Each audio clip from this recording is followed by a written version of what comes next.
For every mother, there is no experience quite like the birth of their very first child. For Millie Deshaies, watching her son Danny grow and develop during his early years were some of the happiest memories of her life. I was full of joy to have him. He was very happy baby from the beginning. The best memories of Danny when he was a little kid, for me, was when he started being in his toddler years. He was very friendly and very active, and he usually, likes to make a lot of friends wherever he goes to. Very smiley, happy kid. When Danny was 6, another happy addition came into the life of this family. His baby sister, Gabriella. He was a very good brother with Gabby. When Gabby was very little, he was very careful and tried to usually let me know when she started crying and very concerned. But when Danny was 10 years old, a horrible tragedy changed the lives of this family forever. What I remember was a summertime. The kids were out of school, so Daniel will usually sleep in. And that morning he was staying in his room. He was in his room, and Gabriella came down to my bedroom, and probably around 7 in the morning. I heard, a big boom, like crash, and fire everywhere. The ceiling came down over my head, and my first reaction was to, say, where are my kids? A private plane, spiraling out of control with engine trouble, had crashed into their home, engulfing the house in a raging inferno.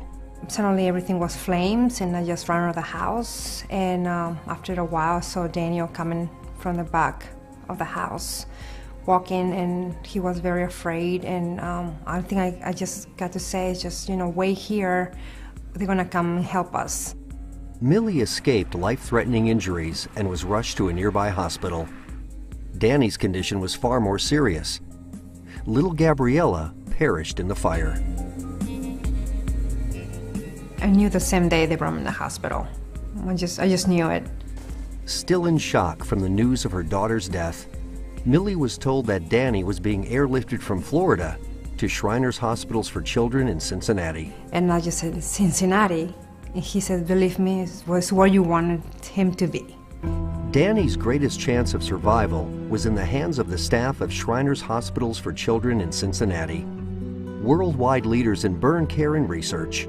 We had gotten the call early that morning, and we knew that he was going to be coming without any family on the transport.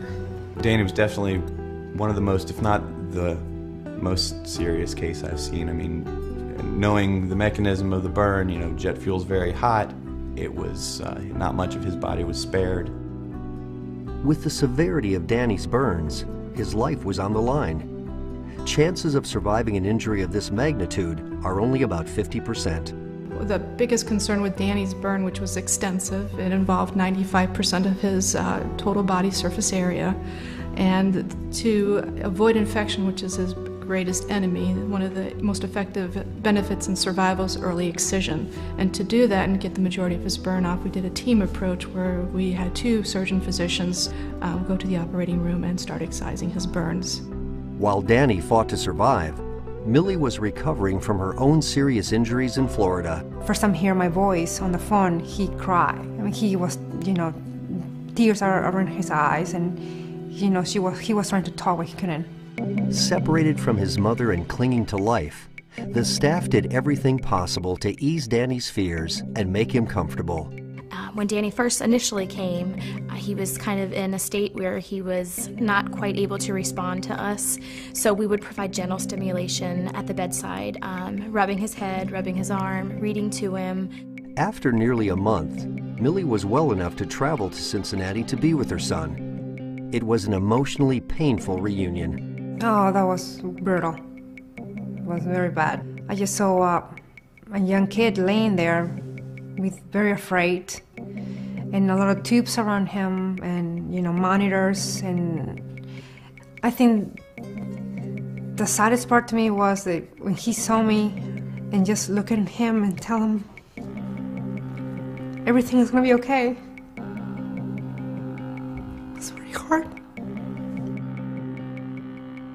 For the first couple months he was here, there were several times where death was very, very real possibility for him.